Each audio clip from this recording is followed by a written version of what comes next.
Hi, my name is John Clark, and I've spent the last 30 years of my life placing more than 1,000 products into retail chains and onto major .com platforms. I spent the majority of my career doing one of the toughest jobs in the product placement business, and that is selling closeout and liquidation merchandise. We placed the products that the manufacturers themselves couldn't place. We sold to more than 200 different retail chains in the United States and Canada. People like TJ Maxx, Ross, Marshalls, Tuesday Morning, people that were in the off-price retail business. We dealt with many different types of products, including as seen on TV, consumer electronics, sporting goods, toys, housewares, and more. In selling closeout and liquidation merchandise, the one thing you learn about is what not to do. I've learned that the majority of people who failed to place product at retail never understood if they were providing a value or not. They never understood what their value proposition was to the market and to the consumer. Allow me to put this for you another way. Products without a superior value proposition end up in the bargain bin. In seeing thousands of product placements, three things that I found tended to indicate success.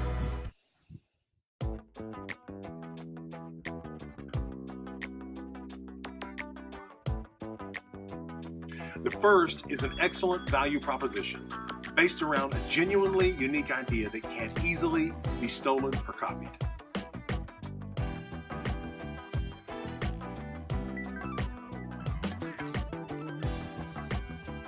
Number two is extensive planning and preparation, which includes partnering and coaching with people that are going to help you to get to your destination.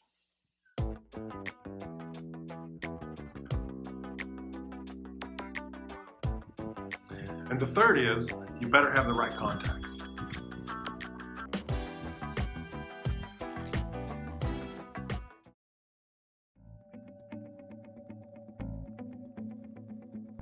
Allow me to give you some absolute truth about product placement.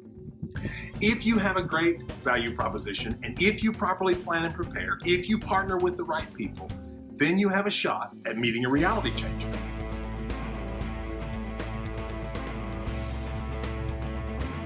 Everything in the world rises and falls on relationships, and this product placement is genuinely a business about who you know.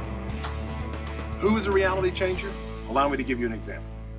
I know a man who was employee number 21 at Walmart. He was employed by and worked directly for Sam Walton for his entire career. I can pick up the phone and call him, present a product to him, and get his opinion on whether it might be something good for Walmart or not. But please understand, I won't contact him on a whim. I will only contact him for people that have their ducks in a row. If your value proposition is not clear and impressive, there's no way I would introduce you to this gentleman. He is a reality changer. He places product at Walmart day in and day out, and there's no way that I would ever endanger my relationship with him. That's what this video series is for, is to prepare you for the moment that you meet a reality changer. The moment that you meet someone who with just one phone call can completely change your reality. But meeting the right person isn't going to do anything for you if you're not properly prepared. Here's another stark truth for you that you need to get your head wrapped around. Retail placement is a long journey, not an overnight flash in the pan. If you have the right information, if you partner with the right people, sure, the journey can be shorter, but it is a journey nonetheless.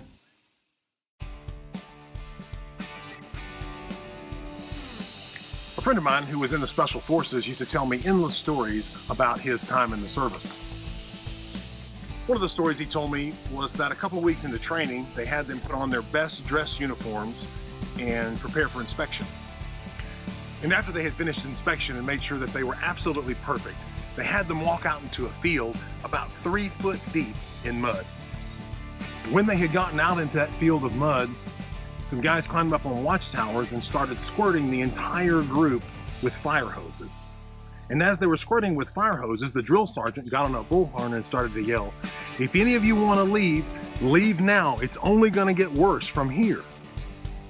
And my friend said that in just a few minutes, about 20 or 25% of the people who had signed up to be in the Special Forces just walked off the field. And so this is my question for you. When you get squirted with a water hose, are you going to give up? Product placement is a journey. It's not going to happen overnight. There's going to be adversity, and do you have what it takes to get through it?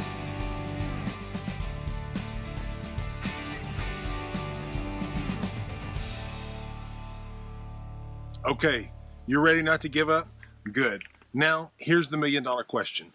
Do you really have a value proposition?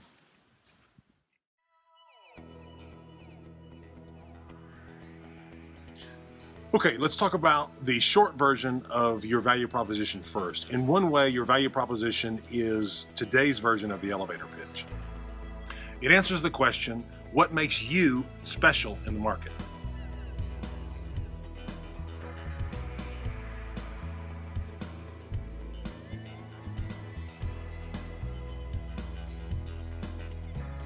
Allow me to give you some examples of some short, popular value propositions that are in the market today. The first one is Uber, and they use the smartest way to get around, which doesn't tell you exactly what they do, but it certainly makes you curious. MailChimp is a very popular service these days, and they use Send Better Email, which again tells you things are going to improve, but it doesn't tell you exactly what's going to happen. But it's designed to make you curious. What does it mean to send better email? Unbounce is a company that helps people do A/B testing for online internet marketing. And their value proposition is A/B testing without the tech headaches. Now, if you've ever done A/B testing, you know that it's full of tech headaches. And so I think theirs is very, very on point. It tells you exactly what you're going to get. Another great one to think about is Dollar Shave Club, a great shave for a few bucks a month. Listen, if you can come up with a value proposition like that, you have a great shot at national retail placement. And why is that? A great shave for a few bucks a month?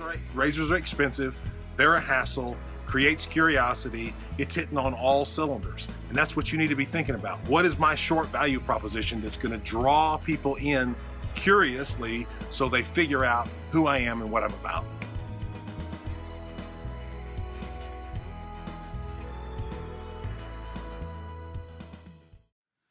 A company approached me for consulting a couple of years ago, and their value proposition was an eco-friendly laundry product at a third the price of detergent. Wow, really got my attention, and I knew it would get buyers' attentions too, so I started to consult and I started to investigate. It turns out that the product was fantastic. It worked exactly as described. It had good packaging, it had a good sales history, and a lot of the components that you would think are necessary for success. We consulted with them for about 6 months, but in the end, we were unable to help them move towards national product placement because they refused to do some of the very basic things that I'm going to teach you to do in this video series.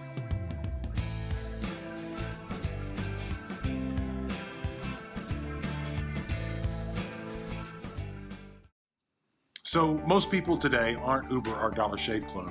And so they're going to need a value proposition that's somewhat longer. So let's talk about that.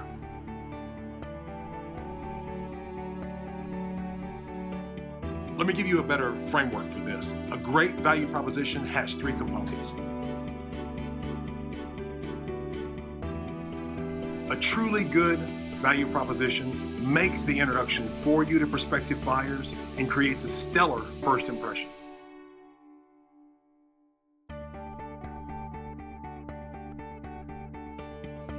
It also needs to tell the buyer how it solves problems, how it improves people's lives, and what benefits they can expect.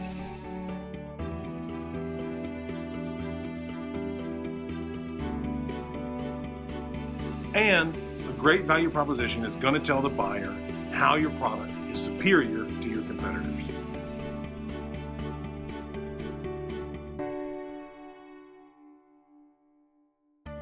Your value proposition is like a short speech that demands the need for further conversation. Think about your value proposition this way. It's your mission and vision statement, it's your elevator pitch, and it's all of your gut-wrenching passion about your product rolled into one.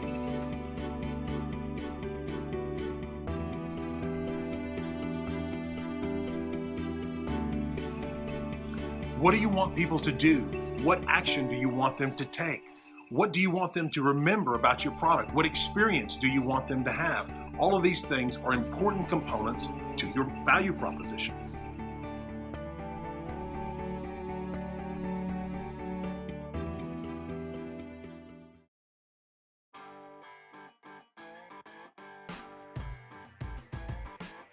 Why does your value proposition matter? Well, for a lot of reasons, but first and foremost, to get you to focus. As you go through the exercise of creating your value proposition, hopefully you get honest with yourself about the real potential of the product you're trying to market. Creating your value proposition will cause you to get laser focused on what your client wants and therefore laser focused on your product. If you want to take on big companies with a huge staff and massive resources behind them, then you're going to have to be as polished and prepared as possible. For 30 years, I sold closeouts for people who never made an effort to create a value proposition. And what they ended up with was the loss of their time, the loss of their money, and the loss of their opportunity, which they never got again. Ask yourself this question: does my product really have the potential for regional or national retail placement?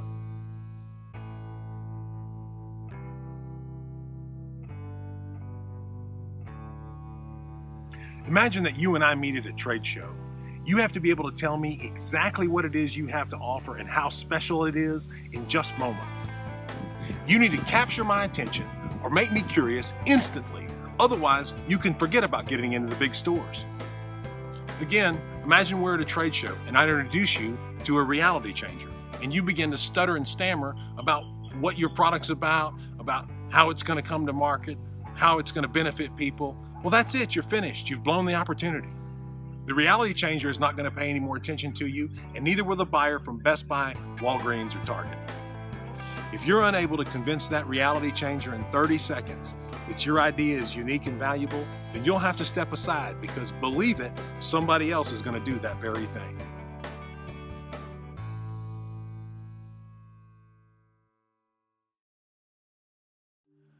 I've worked with enough winners to know what winners look like.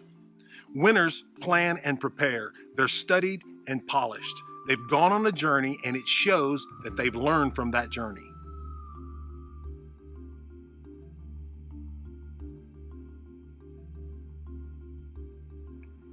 What happens if the reality changer asks you about your competition in the market and you get flustered? That's it. You're finished. Improper planning. You need to be able to tell me why I want to choose you when I ask you the question you least want to hear.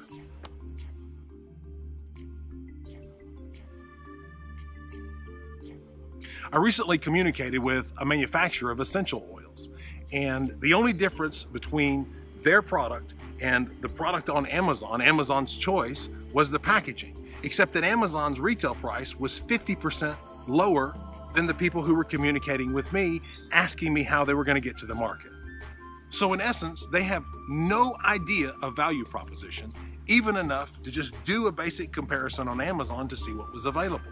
They're not thinking about how they're going to do it faster or smarter or better or quicker or cheaper. They're just out there saying, hey, this is a good product and it needs to get to market, but that's never going to work.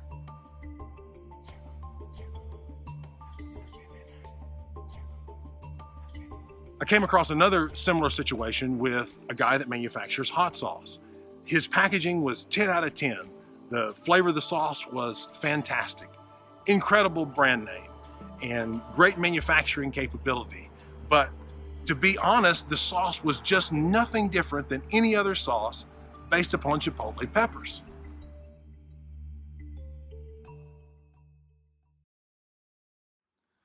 What he has is a great product that he can sell at the fair while he's wearing a microphone and he's pouring it onto chips and he's passing it out to people. What he doesn't have is a value proposition for the market. He has no opportunity for retail placement. To get retail placement in this day and age, you must truly have an outstanding offer.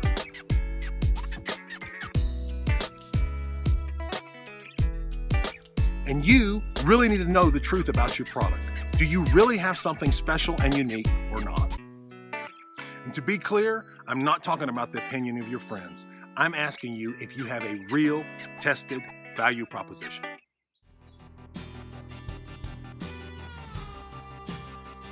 How do you know if you have a good value proposition or not? One thing you could do is spend a lot of resources on research and testing, going to trade shows, and attempting to speak with your target market. Or you could simply get an opinion of someone that has 30 years experience in the business. Go and search for a manufacturer's rep, an industry expert who's been in your business for years and years and years.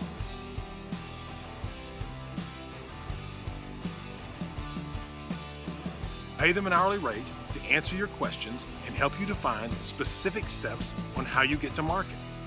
More importantly, get them to agree with your value proposition or get their help in defining it more clearly. Now, you might not be able to afford the best in the business, but finding a good coach who can help you with your value proposition, your specific value proposition for your industry, is just like when you hire an attorney. You may not be able to afford the best in the business, but that doesn't mean you can't afford a really good one. Let your competitors spend $25,000, $50,000, or who knows what on research and trade shows trying to figure out if they have a real idea or not. You be smart.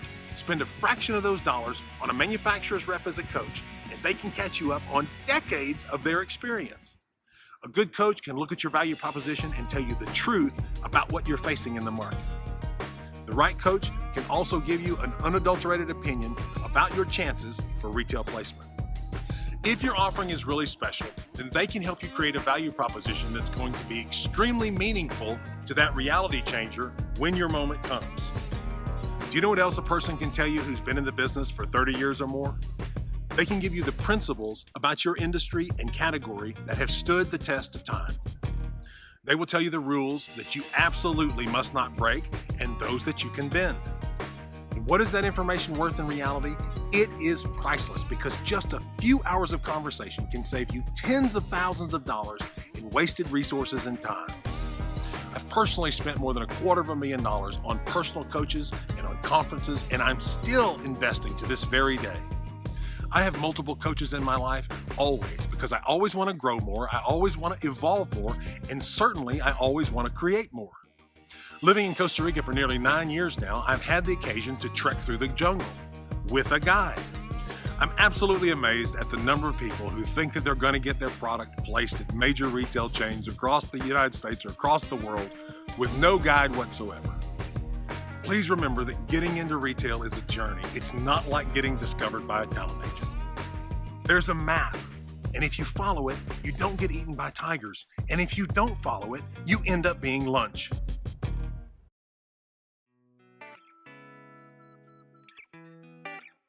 It's critical that you have someone further along the path than you that can help you decide if you have a real offering, if you have a real value proposition or not. Before you start thinking national retail placement, let's hope you've honed your value proposition to perfection for the moment you meet your reality changer.